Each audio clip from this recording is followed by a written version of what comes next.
우리나라 정당들은 과연 얼마만큼의 신뢰를 받고 있는지 우리 청년들에게 한번 물어봤습니다. 네. 그래서 우리 KYD가 우리 대한민국 청년들은 제도, 여러 가지 이제 제도 중에서 정당, 국회, 대통령 이런 제도들에 대해서 네. 얼마나 신뢰할까를 한번 조사해 봤습니다. 네. 그래서 19세부터 35세의 청년들에게 물어봤습니다. 물어봤더니 이런 대답이 나왔습니다.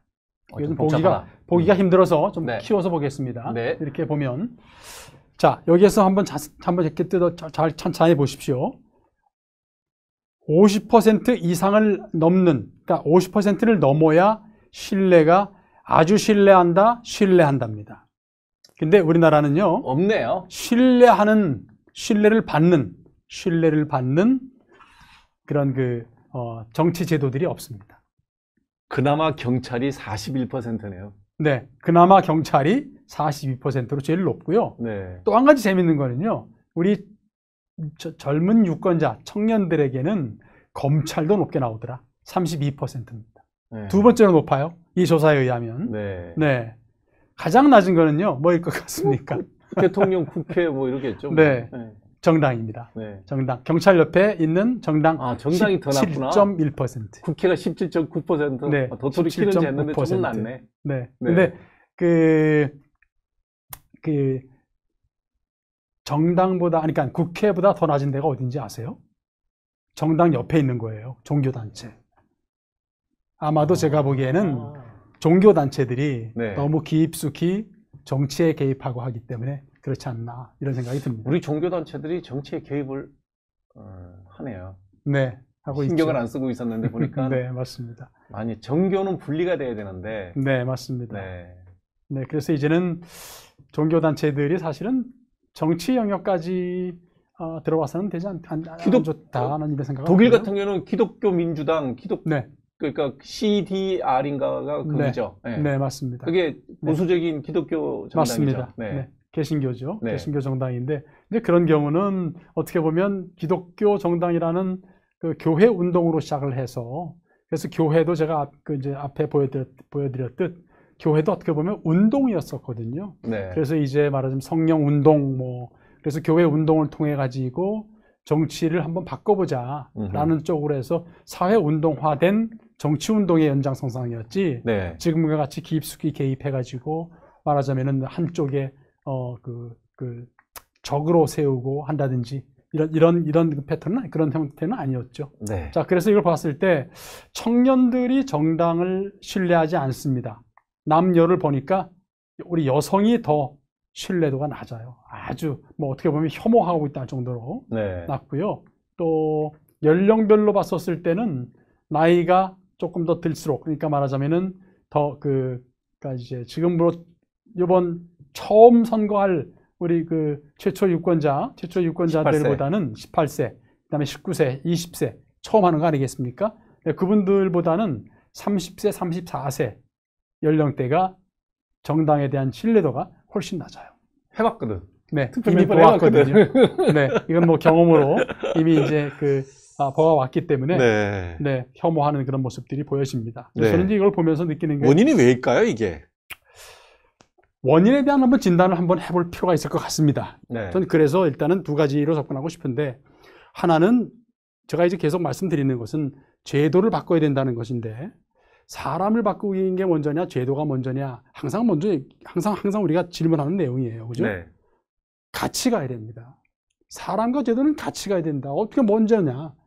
우리가 지금 증명 못 하잖아요. 그렇죠. 계란하고 네. 닭하고 말이죠.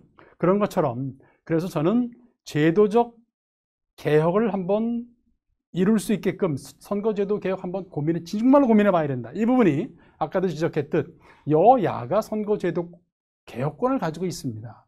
바로 이제 이 지점이, 헌법에서 저는 좀 그렇게 아주 극단적인 사람이 아닌데도 이제는 우리나라 두 정당이 의지도 없고 혹은 정말 능력도 없다면, 능력은 있다고 보는데 의지가 없다고 저는 이렇게 해석하고 싶어요. 네. 그런데 그렇다면 정말로 이제는 국민이 요구해도 안 된다? 그럼 헌법에라도 집어넣어야죠. 네. 그러면 선거 개혁, 제도 개혁 등은 국회가 주도하지 않고 국민협의체에서 주도해서 제안하고 법조문이나 법률은 예를 들어서 제안한 내용을 가지고 심의해 발표한다. 뭐 등등의 것으로 해야 되지 않으면 안 되겠다 하는 정도로 정말 심각한 상태를 인식하고 있습니다. 네. 네. 저는 그래서 이제 한번 정리를 해봐야 할 시간 같은데요. 네.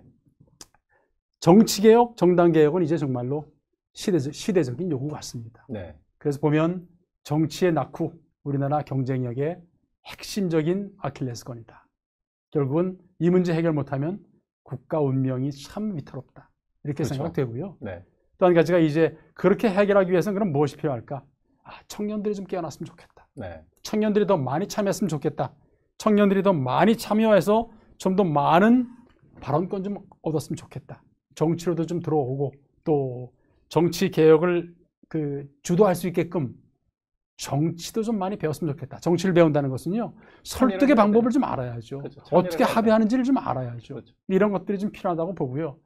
우리 마지막으로 정당과 정치인에게 한번 드리는 메시지가 있습니다. 네. 네, 같이 한번 해보시죠. 같이 네. 한번 보고 말씀 나누시죠. 네. 네. 이제 좀 큰 호흡으로 정당을 좀 키워보자. 네. 너무 단견적으로, 단편적으로 정말 누구를 위한 정당 개혁이 누구를 위한 것이냐? 대한민국을 보고 합시다. 대한민국을 보고 합시다. 네. 대한민국 미래. 두 번째는 새로운 정당을 만들어 정치를 바꿔보겠다는 생각보다는 정말로 기존의 정당에서 뭐가 되든 한번 해봐라. 자꾸 새로운 정당만 만든다고 이게 능사 아니다.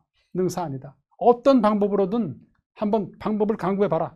세 번째, 청년들을 좀 더 많이 정말 우리가 투입시켜서 생동감 있는 정치, 그리고 젊은 정치 한번 해보자. 네. 이렇게 말씀드리고 싶어요. 돈, 권력, 특권 이제는 뒤로 하고 정말 멋진 경쟁 한번 해보자. 페어플레이 한번 해보자. 네. 우리가 스포츠계에서 1등주의가 사라졌듯 이제 선거 제도도 1등만이 아닌 우리 소수도 같이 함께 할 수 있게끔 말이죠. 배제하지 말고 네. 그러한 정책, 그러한 또 제도 개혁도 한번 해보자라는 것이고요. 중앙공천 선거구로 내려보내자.